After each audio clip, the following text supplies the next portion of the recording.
Hi friends, അസ്സലാമു അലൈക്കും, നമസ്കാരം. Welcome back to my channel. ഇന്നത്തെ നമ്മുടെ റെസിപ്പി നല്ല കിഡിലൻ ടേസ്റ്റിലുള്ളൊരു ഈവനിങ് സ്നാക്കാണ്. കടല കൊണ്ട് നല്ല അടിപൊളി ടേസ്റ്റിലുള്ളൊരു കട്ട്ലേറ്റ് എങ്ങനെ തയ്യാറാക്കിയെടുക്കാം എന്നൊന്ന് നോക്കിയാലോ. നമ്മുടെ ടേസ്റ്റി ആയിട്ടുള്ള ഈ ഒരു കടല കട്ട്ലേറ്റ് തയ്യാറാക്കിയെടുക്കാൻ വേണ്ടി നമ്മളിവിടെ ഏകദേശം 1/2 കിലോ വരുന്ന കടല നന്നായിട്ട് കഴുകി വൃത്തിയാക്കിയതിന് ശേഷം 8 മണിക്കൂർ നേരം വെള്ളത്തിലിട്ട് വെച്ചിരുന്നു. അതിനുശേഷം വെള്ളമെല്ലാം നന്നായിട്ട് ഡ്രെയിൻ ചെയ്തെടുത്തിട്ടാണ് ഈ കുക്കറിലേക്ക് ഇട്ട് കൊടുത്തിട്ടുള്ളത്. അടുത്തതായി നമുക്കിതിലേക്ക് ആവശ്യത്തിനുള്ള ഉപ്പ് ചേർത്ത് കൊടുക്കാം. കൂടെ തന്നെ കടല കുക്കാകാൻ വേണ്ട വെള്ളവും കൂടി ചേർത്ത് കൊടുക്കാം. വെള്ളവും കൂടി ചേർത്ത് കൊടുത്തതിന് ശേഷം നമുക്കിനി കുക്കർ അടച്ച് വെച്ച് ഫ്ലെയിം ഓൺ ചെയ്യാം. 8 വിസിൽ വന്നതിന് ശേഷം മാത്രം നമുക്കിനി ഫ്ലെയിം ഓഫ് ചെയ്താൽ മതി. അപ്പോഴേക്കും നമ്മുടെ കടല കുക്കായിട്ടുണ്ടാകും. 8 വിസിൽ വന്നതിന് ശേഷം നമ്മൾ ഫ്ലെയിം ഓഫ് ചെയ്തിട്ടിരുന്നു. ഇപ്പോൾ കുക്കറിൻ്റെ സ്റ്റീം എല്ലാം പോയിട്ടുണ്ട്. ഇനി നമുക്ക് ഈ കുക്കർ ഓപ്പൺ ചെയ്ത് നോക്കാം. നമ്മുടെ കടല ഇവിടെ നന്നായിട്ട് കുക്കായിട്ട് വന്നിട്ടുണ്ട്. ഇനി നമ്മുടെ ഈ കടല നന്നായിട്ട് ചൂടാറിയതിന് ശേഷം മിക്സിയുടെ ചെറിയ ജാറിലിട്ട് ഫൈനായിട്ട് വെള്ളം ചേർക്കാതെ അരച്ചെടുക്കണം. കടല നമ്മൾ നന്നായിട്ട് അരച്ചെടുത്ത് മാറ്റി വെച്ചിട്ടുണ്ട്. അടുത്തതായി നമുക്ക് മറ്റൊരു പാന് വെച്ച് കൊടുക്കാം. പാന് നന്നായിട്ട് ചൂടായി വരുമ്പോൾ ഇതിലേക്ക് നമുക്ക് 1 ടേബിൾ സ്പൂൺ മുഴുവനായിട്ടുമുള്ള ഓയിൽ ഒഴിച്ചു കൊടുക്കാം. ഓയിൽ അല്ലെങ്കിൽ വെളിച്ചെണ്ണ ഒഴിച്ചു കൊടുത്താലും മതി. ഓയിൽ നന്നായിട്ട് ചൂടായി വരുമ്പോൾ ഇതിലേക്ക് നമുക്ക് ഒരു വലിയ സവാള ചെറുതായിട്ട് കട്ട് ചെയ്തിട്ട് ഇട്ട് കൊടുക്കാം. കൂടെ തന്നെ നമുക്കിതിലേക്ക് 1 ടീസ്പൂൺ മുഴുവനായിട്ടുമുള്ള ഇഞ്ചി വെളുത്തുള്ളി പേസ്റ്റ് കൂടി ചേർത്ത് കൊടുക്കാം. ഇതിലേക്ക് നമുക്ക് ആവശ്യത്തിനുള്ള ഉപ്പ് ചേർത്ത് കൊടുക്കാം. നമ്മുടെ കടലയിൽ ഓൾറെഡി ഉപ്പിട്ടിട്ടാണ് നമ്മൾ വേവിച്ചെടുത്തിട്ടുള്ളത്.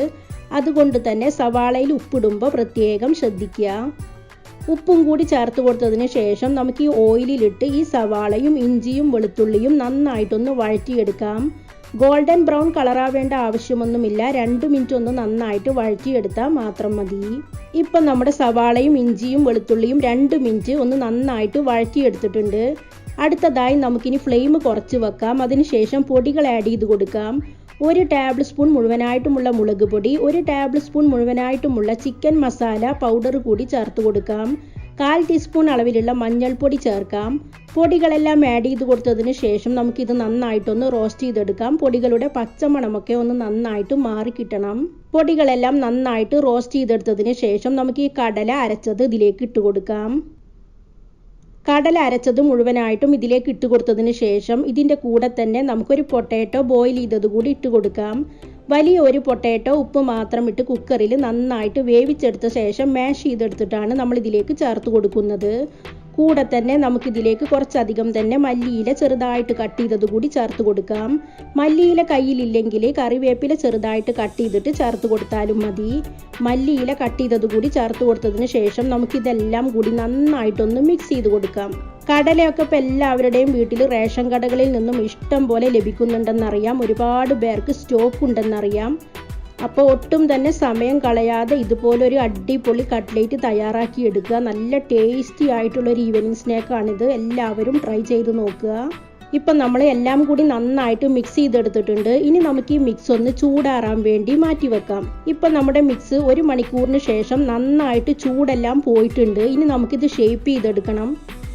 ഇതാണ് ഒരു കൺസിസ്റ്റൻസി. നമ്മുടെ കട്ട്ലേറ്റ് മിക്സിൻ്റെ ഒരു കൺസിസ്റ്റൻസി ഇതാണ്. ഇനി ലൂസായിട്ട് തോന്നുകയാണെങ്കിൽ ഒരു ബ്രെഡ് പൊടിച്ചിട്ട് ഇതിലേക്ക് ആഡ് ചെയ്ത് കൊടുത്താൽ മതി. ഇനി നമുക്കിത് ഷേപ്പ് ചെയ്തെടുക്കാം. കട്ട്ലേറ്റ് ഷേപ്പ് ചെയ്യാൻ വേണ്ടി നമ്മളിവിടെ ഒരു കോഴിമുട്ട നന്നായിട്ട് ബീറ്റ് ചെയ്തെടുത്തിട്ടുണ്ട്. പിന്നെ കുറച്ച് ബ്രെഡ് ക്രംസും എടുത്തിട്ടുണ്ട്. ഇനി നമുക്ക് ഓരോ ബോൾസ് ആയിട്ട് ഇതുപോലെ എടുക്കുക. കൈക്ക് മുകളിൽ ഒരല്പം ഓയിലൊന്ന് സ്പ്രെഡ് ചെയ്ത് കൊടുക്കുക. അതിനുശേഷം നമുക്ക് ഓരോ കട്ട്ലേറ്റ് ആയിട്ട് ഷേപ്പ് ചെയ്തെടുക്കാം. ഇതുപോലെ ഷേപ്പ് ചെയ്തെടുക്കുക. അതിനുശേഷം നമുക്ക് ഈ എഗ് ബാറ്ററിൽ നന്നായിട്ടൊന്ന് ഡിപ്പ് ചെയ്തെടുക്കാം.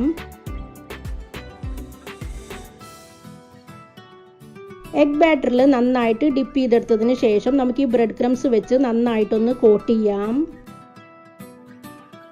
അപ്പം നമ്മുടെ ഒരു കട്ട്ലേറ്റ് ഇവിടെ ഷേപ്പ് ചെയ്തെടുത്തിട്ടുണ്ട്. ഇതുപോലെ നമുക്ക് എല്ലാ കട്ട്ലേറ്റും ഷേപ്പ് ചെയ്തെടുക്കാം.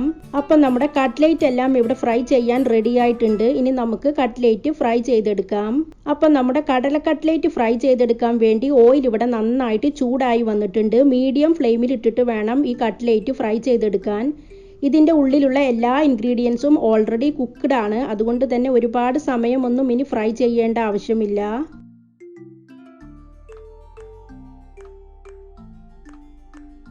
ഇപ്പം നമ്മുടെ കട്ട്ലേറ്റിൻ്റെ വൺ സൈഡ് ഫ്രൈ ആയിട്ട് വന്നിട്ടുണ്ട്. ഇനി കട്ട്ലേറ്റ് എല്ലാം നമുക്കൊന്ന് തിരിച്ചിട്ട് കൊടുക്കാം.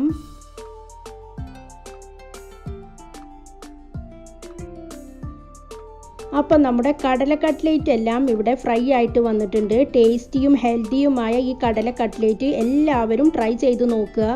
എൻ്റെ വീഡിയോകളും റെസിപ്പികളും നിങ്ങൾക്ക് ഇഷ്ടമാവുന്നുണ്ടെങ്കിൽ ആ റെഡ് സബ്സ്ക്രൈബ് ബട്ടൺ ഒന്ന് പ്രസ് ചെയ്യുക. കൂടെ കാണുന്ന ബെല്ലൈക്കണും ഓൾ എന്ന ഓപ്ഷനും കൂടി കൊടുക്കുകയാണെങ്കിൽ ഞാൻ അപ്ലോഡ് ചെയ്യുന്ന പുതിയ വീഡിയോകളുടെ നോട്ടിഫിക്കേഷനുകൾ നിങ്ങൾക്ക് അതാത് സമയത്ത് ലഭിക്കുന്നതായിരിക്കും. ഇൻഷാ അല്ലാ വീണ്ടും പുതിയൊരു വീഡിയോയിലൂടെ കാണാം. Thanks for watching.